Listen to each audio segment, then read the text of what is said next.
Welcome back, everybody. My name is Tim. This is another Real Ideal Gear review. And today we're looking at the W217. This watch is really similar to the F108 in a lot of ways, but there's a couple of very distinct differences between this watch and the F108. And I think this watch, if you're looking for certain components of it, might be a better buy than the F108. I love the F108, but the 217, there's some things about this that I really like. So let's get into this one. Let's take a look at the 5 things we typically look at, which are size, fitment, finish, accuracy, and then legibility and lume. In this case, it'll be light. So let's start off with size. Kind of your mid-weight, mid-size Casio, very entry-level watch. I think it's a great overall dimension. This is the classic size that's above that small, like F91 type size. This is kind of the next step up as far as the overall footprint on your wrist. A little bit bigger than the F201. Another favorite watch of mine. If I was looking for one that was on the smaller size, I'd probably go with the F201. But the W217, this is a great size. It fits on the wrist really well. For those of you with average size wrists, or maybe below average, above average, this is going to be a perfect fit for you, I think. For those of you with extra large wrists or extra small wrists, you'll probably have to make the call on your own as to whether or not this watch, based on past history, maybe with some of those watch sizes, if this is a watch for you. But I think it's a lightweight watch. It's a great overall dimension. The straps, again, as far as fitment goes, classic Casio problem that I think there is, which is the holes are just a little bit too far apart. If they put them a little closer together, you could refine the fit a little bit better in a Casio. I've said it 100 times. I'll keep saying it every time. But I think this is something that Casio can address very easily. But it's, you know, they're a huge company. I'm just one guy, right? So fitment-wise, this watch is going to fit very well on your wrist. It's lightweight. One of the lighter weight Casios that are out there in this size range for sure. Great battery. So let's talk about finish. Finish of this watch is classic Casio finish. You have the matte black finish on the case, on the strap itself. The finish of the strap is different from the F108. This is the smooth style strap. And for a contrast, I'll put this up here just so you can kind of see this. You can kind of see that there is no ratcheting on this strap. And I mean ratcheting. If I take the F108 and I show you this, you'll see that there are little notches on the underside of the strap. Okay?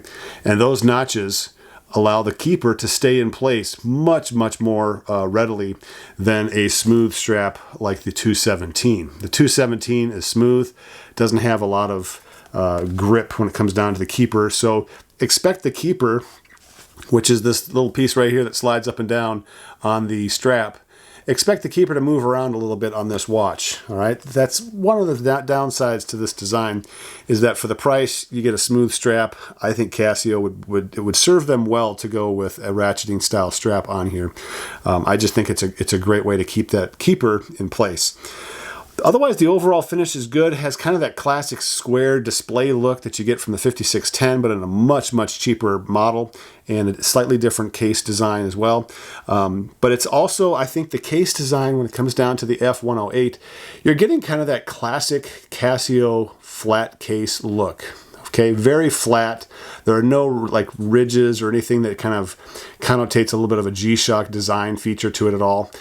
This watch does a really good job of just having that classic look. It's almost like an F91, but bigger as far as the overall just layout and design of the case and the strap itself, which I really like. I think the F91, as far as legendary status goes, it's a legend. If you're looking for a legendary watch, the F91 is the way to go. A lot of people say you got to have it in your collection. I don't think so. I'm not that enamored by the F91 as far as their history or their legendary status goes.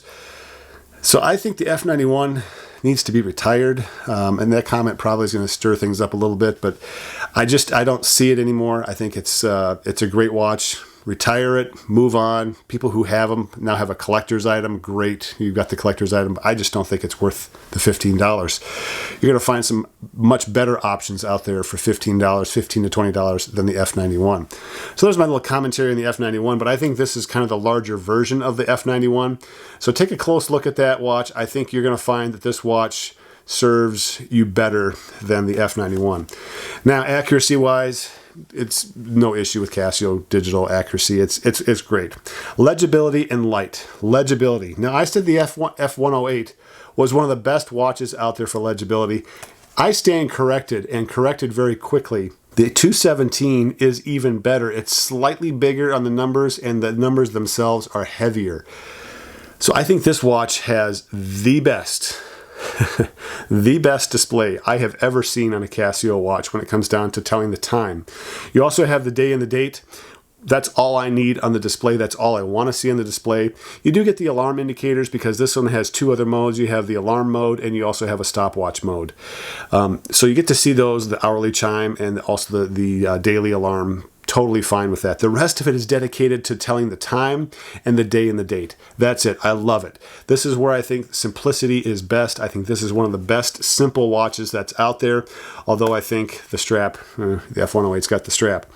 As far as the light goes, the light on this one is incredible. This is where I think you've got to take a very serious look at this watch versus the F108, because the illuminator on this watch is that kind of reverse illumination effect where the background goes black and the numbers go bright.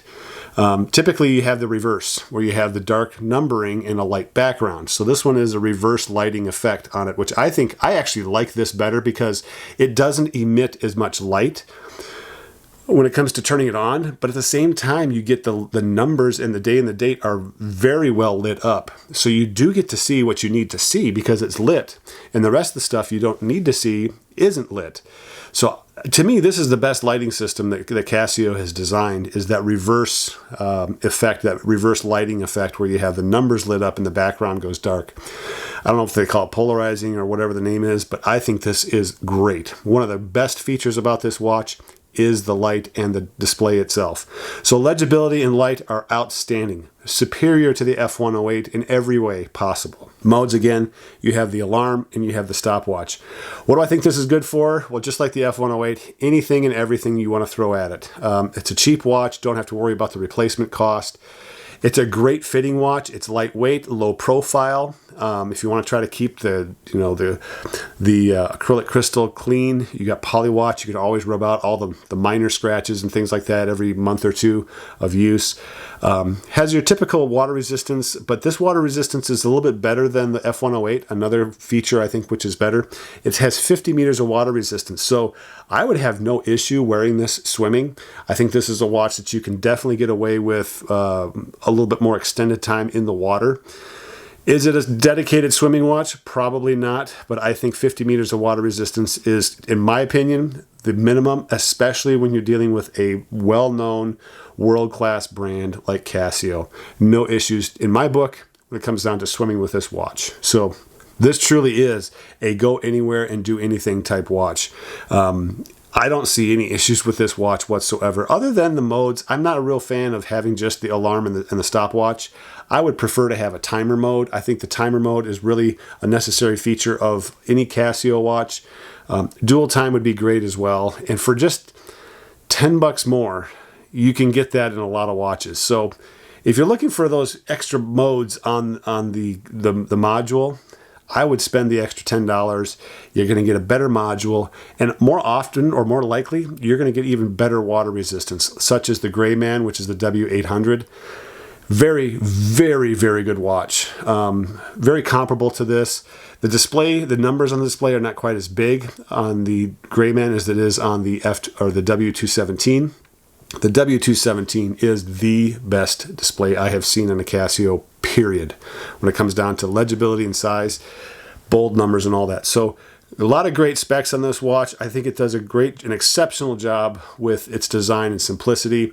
Superior to the F91, probably a little bit superior to the F108 if you're more interested in the light, if you're more interested in a little bit more water resistance. But if you like the strap, the F108 has the better strap, and I think that's worth keeping in mind, because that keeper sliding around can be an issue with the tag end of your strap catching on things, and that's a daily thing that potentially can happen with a keeper that slides around too much. So what's the overall score for this one? It is a tie, 9.7 out of 10 with the F108. I think these two are awesome interchangeable watches.